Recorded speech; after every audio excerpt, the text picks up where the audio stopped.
Okay, this is going to be a makeshift home video lesson for y'all, but I'm going to knock out 6 quick questions this way for the review for Thursday. And if you need to pause the video, then you can make me go as slow as you want, and you can revisit whenever you feel like it.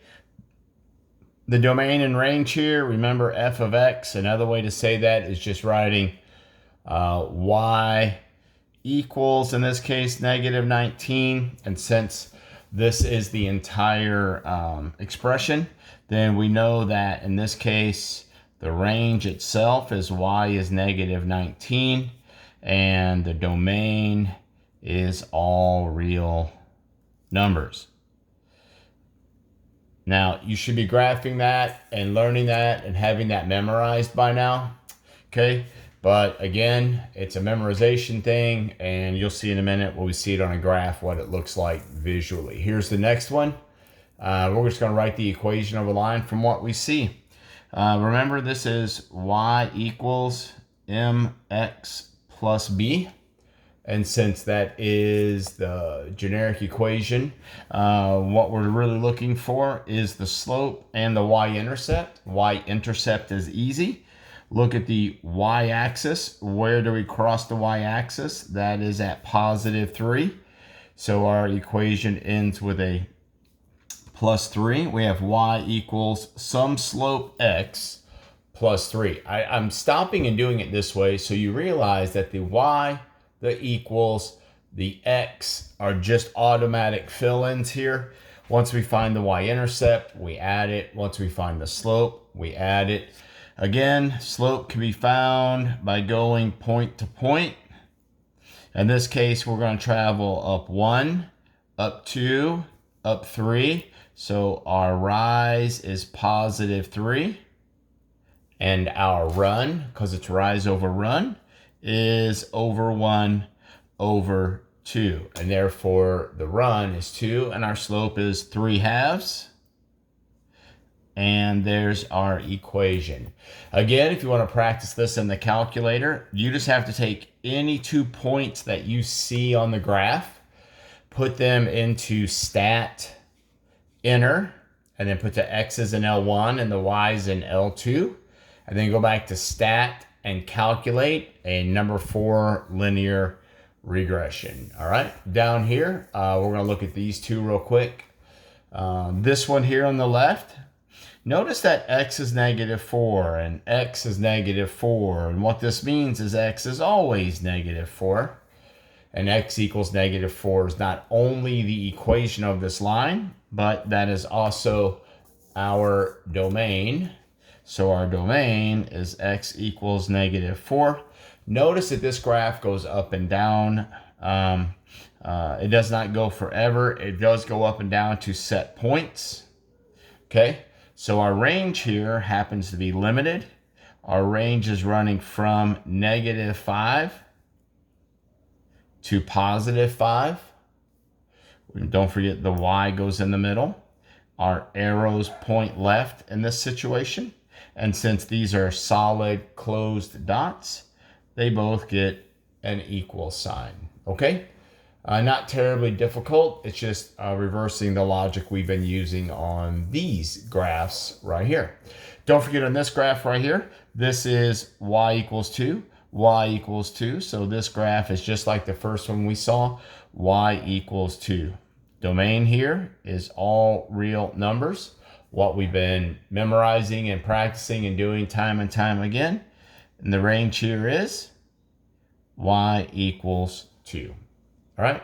Again, you can pause this video whenever you need to pause this video for you to do work, for you to rehear what I'm saying, and for you to use this as a guide when working the reviews and the Go formative. This question here, we've got our 3x plus 12 is less than 4x plus 7. Again, I'm going to do this in one step. I've noticed that if you are doing the letters in one step and then only numbers in a step, you sometimes make little mistakes. So if we were to just subtract 4x from both sides, while we subtract this 12 from both sides, everything is accounted for.